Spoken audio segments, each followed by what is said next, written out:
BC బంధువులారా, నా పేరు అల్లిక వెంకటేశ్వరరావు, బీసీ ఉద్యమకారుణ్ణి.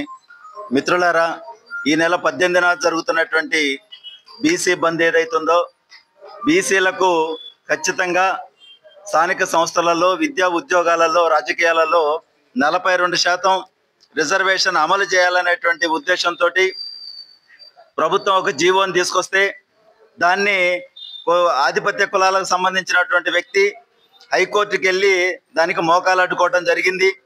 ఇవాళ వాళ్ళు చెప్తున్నటువంటి కారణం, సుప్రీంకోర్టు 50% రిజర్వేషన్ దాటొద్దు అన్నది కాబట్టి మీరు బీసీలకు రిజర్వేషన్ ఇవ్వడానికి వీలు లేదని చెప్పి వాళ్ళు హైకోర్టును ఆశ్రయించడం జరిగింది. ఇవాళ ఈడబ్ల్యూఎస్ రిజర్వేషన్లు వచ్చిన తర్వాత 50% నిబంధన అనేది ఎప్పుడో తుంగలో తొక్కడం జరిగింది.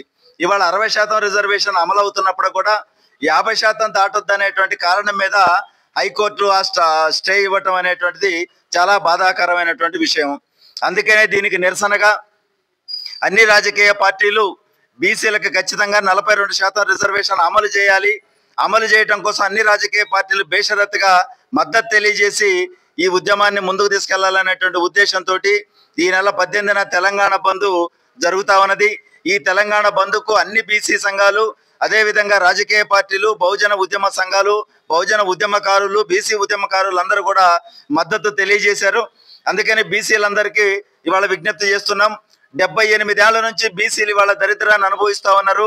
బీసీలు గోసిగాళ్ళు అనేటువంటి ఇవాళ ఆధిపత్య కులాలు అంటున్న మాటలకి ఇవాళ మనం నిజంగా కూడా ఈ 42% రిజర్వేషన్ ని సాధించుకోకపోతే ఇంకా 78 ఏళ్ళు వచ్చినప్పటికి కూడా మన పరిస్థితులు ఎలాగనే ఉంటాయి.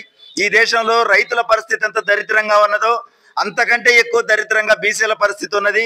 ఇవాళ మరో తెలంగాణ ఉద్యమం లాగా ఇవాళ బీసీ ఉద్యమాన్ని మనం విజయవంతం చేయాల్సినటువంటి సమయం ఆసన్నమైంది. ప్రతి బీసీ ఏ రాజకీయ పార్టీలు ఉన్నప్పటికి కూడా బీసీ ఉద్యమంలో పాల్గొనాల్సినటువంటి అవసరం ఉన్నది. ఇంతకాలం మనం ఆధిపత్య పార్టీలకు చెంచాలుగా పనిచేసాం, వాళ్ళ చూర్ల కింద పనిచేసాం.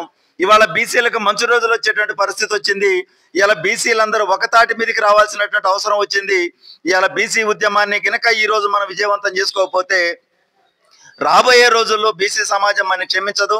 ఇవాళ స్థానిక సంస్థల్లోనే కాదు, విద్యా ఉద్యోగ రాజకీయ చట్టసభలలో కూడా బీసీలకు జనాభా ఎంత ఉన్నారో అంత వాటా కావాలని చెప్పి ఇవాళ డిమాండ్ చేస్తా ఉన్నాం. ఇవాళ భారతదేశంలో 60% బీసీలు ఉన్నారు.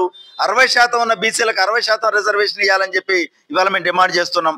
కేవలం 3% ఉన్నటువంటి ఆధిపత్య కులాలు ఇవాళ 10% ఈడబ్ల్యూఎస్ రిజర్వేషన్ తీసుకున్నప్పుడు, దానికి చట్టం అడ్డం రానప్పుడు, దానికి 50% నిబంధన అడ్డం రానప్పుడు, ఇవాళ 60% ఉన్న బీసీలకు కేవలం 42% రిజర్వేషన్ ఇస్తున్నప్పుడు ఇవాళ ఎందుకు చట్టం అడ్డం వస్తుందని చెప్పి ఇవాళ బీసీ సమాజం ప్రశ్నిస్తా ఉంది.